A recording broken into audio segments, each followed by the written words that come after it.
Hey there, motorcycle and power sports news. This is Jackie Van Ham. I have got a very special guest and a very special bike, and it's your Ride of the Week.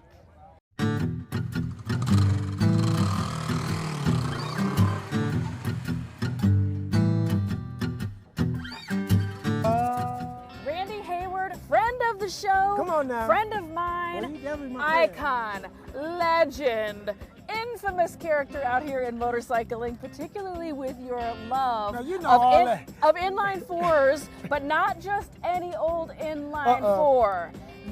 You built a bike last year that we also featured here on the show, so make sure you go check that video out. And then this year, this is your most current version of what's going on with you and these inline fours and an EV conversion. That's right, you heard it here first. Randy, can you talk us through this bike? I'm not talking about this bike with all those titles you just gave me. We could end this interview right here. No, I'm just, so as was the case, Jack, last year when we met, one of the things I often say is that nothing's new under the sun. And so EV is finding its stride, but being a lover of creating and innovating, I wanted something that looked vintage. And last year's bike was a 5-footer.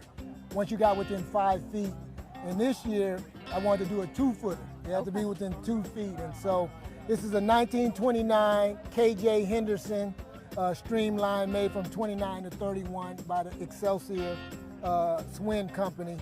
And we did a full conversion. We got controls, components in the tank, in the case. I partnered again with the wonderful young team, Hayward out of Detroit, and got innovative. Even put 420 batteries in this milk crate that I try to make look like a toolbox, but for people who drink milk know that ain't no toolbox. They're like, that's a milk crate. So yeah, we just doing what we do. Well, I love your innovation on several different levels. One, before you start rage tweeting us out there at home, this was built because Randy does collect, ride, build, and appreciate inline fours. This came from parts, so there was no complete bike cut up or damaged in any way. You just happen to have the most fantasy excellent dream parts collection of anybody. And so this was a bit of a put together, a bit of a bitsa, and that's why you felt comfortable being able to turn this into an EV conversion. Oh, absolutely. I looked, I had the parts, but I'll be honest with you, if I didn't have the parts, I got other rollers that I would do because I'm not scared of anybody but my wife, and so people can say what they want. But in this case, I had an opportunity to do a build for a show out west, Born Free, and I thought what better way than to introduce the first electric vintage build. And so here it sits at Fuel Cleveland doing what it do. And it's messing people up because they're looking going, man, beautiful, I love that KJ. And then when I kept saying start it up, but actually turn it on, they walk away with absolute disgust. And I'm like, wait, come back. You know, it's like an old girlfriend just left me. I promise I won't do that again. So, I mean, but this is innovation. Innovation is lonely. When you're doing something that no one's done like this, because EV is not new. You know, it's been around since the late 1800s.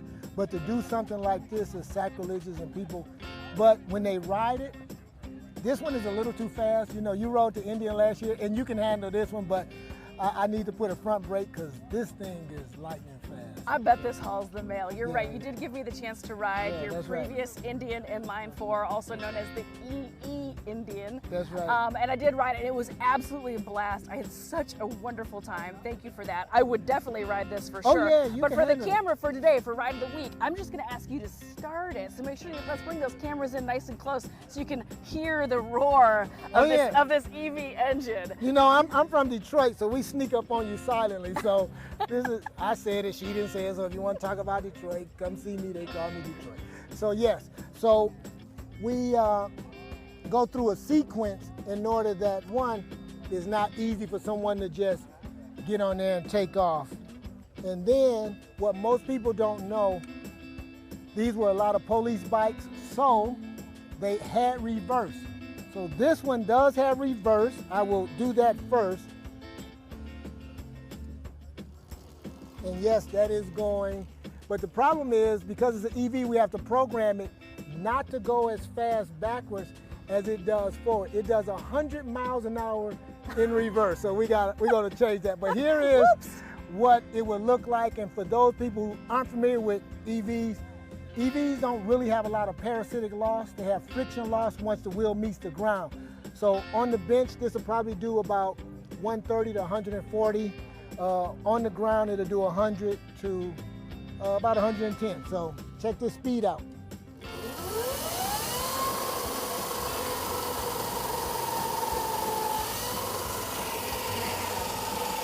Yeah.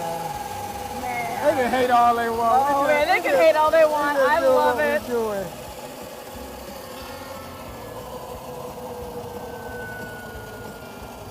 Yeah, the internal combustion engine purists can hate all they want, but us power and performance nerds know how exciting that actually really is. This incredible bike, your awesome build, and who you are absolutely the ride of the week. Appreciate it. Thank you.